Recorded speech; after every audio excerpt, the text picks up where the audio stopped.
স্বাগত জানাই আমার এই ছোট্ট ইউটিউব চ্যানেলে তোমাদের সকলকে আরও একবার। আমি আজকে কিন্তু সকাল সকাল বেরিয়ে পড়েছিলাম একটা গ্রামের দিকে যাওয়ার জন্য। এবার নিশ্চয়ই তোমাদের সকলের মনে প্রশ্ন আসছে যে সকাল সকাল আমি কোথায় যাচ্ছিলাম, কেনই বা যাচ্ছিলাম। আসলে আমি কিন্তু চলে যাচ্ছিলাম এক গ্রামে, এবং সেই গ্রামের এক মন্দিরেই কিন্তু চলে যাচ্ছিলাম। হ্যাঁ, এই মন্দিরে কিন্তু আমি এর আগে বেশ কয়েকবার গিয়েছি। আমি চলে গিয়েছিলাম মছলন্দপুরের মা মনসার মন্দিরে। অনেকেই কিন্তু ওখানে অনেক দূর দূর থেকে যায়, কারণ এই মন্দির কিন্তু প্রচণ্ড পরিমাণে জাগ্রত এবং ভীষণভাবে ফেমাস। এখানে কিন্তু মধ্যমগ্রাম, বারাসাত, সোদপুর এরকম জায়গা থেকে প্রচুর লোকজনেরা যায়। বেশ ছোটোবেলা থেকেই কিন্তু আমার ঠাকুরের উপর অনেকটাই বিশ্বাস ছিল, কিন্তু যত আস্তে আস্তে বড় হচ্ছি ঠাকুরের প্রতি বিশ্বাস কিন্তু আস্তে আস্তে প্রচণ্ড পরিমাণে বেড়ে যাচ্ছে, এবং বুঝতে পারছি ঠাকুর ছাড়া আমরা পৃথিবীতে একটা পাও হয়তো এগোতে পারবো না। তাই জন্যই কিন্তু আমি মাঝে মধ্যেই মন্দিরে যাই, এবং আমার পেজে বা চ্যানেলে প্রচুর এরকম ভিডিওস আপলোডেড রয়েছে।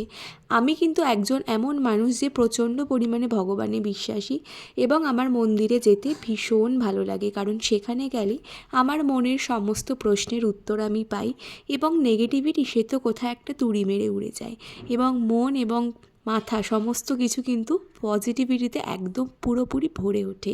খুব ভালো লাগে অনেক দিন পর পর যখন আমি মন্দিরে যাই তখন।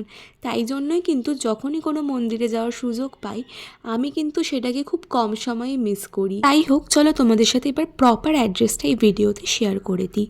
তোমাদেরকে যদি যেতে হয় এই মা মনসার মন্দিরে, তাহলে সোজা চলে যেতে হবে মছলন্দপুরে। যেমন ধরো আমি সোদপুরে থাকি, সেখান থেকে কিন্তু অটো করে মধ্যমগ্রাম স্টেশন, এবং মধ্যমগ্রাম স্টেশন থেকে মছলন্দপুর স্টেশনে পৌঁছে গেছিলাম। মছলন্দপুর থেকে ট্রেকারে করে প্রথমে পৌঁছে যেতে হবে হচ্ছে চারধাম, এবং চারধাম থেকে আবার ট্রেকার চেঞ্জ করে তোমাদেরকে পৌঁছে যেতে হবে হচ্ছে ঘোলাতে, এবং যেখানে তোমাদেরকে নামাবে বা যেই স্টপেজে নামাবে সেখান থেকে আবার 5 মিনিট হাঁটা পথে কিন্তু তোমাদের পৌঁছাতে হবে এই মা মনসার মন্দির। সকাল সকাল এত দূরে কিন্তু মোটামুটি খালি পেটেই যাওয়ার কারণে প্রচণ্ড খিদে পেয়ে গেছিলো, তাই জন্যই কিন্তু অপেক্ষা করছিলাম প্রসাদের, এবং প্রসাদ খেয়ে কিন্তু মন প্রাণ সমস্ত কিছু প্রচণ্ড পরিমাণে তৃপ্ত হয়ে গেল।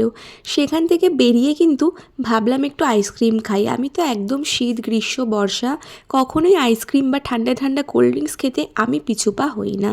যাই হোক, আইসক্রিম খেয়ে কিন্তু আবার বাড়ির উদ্দেশ্যে রওনা দিলাম। তো আমার এই ছোট্ট মিনি ভিডিওটা আজকে তোমাদের কেমন লাগলো নিচে কমেন্ট সেকশানে জানিও।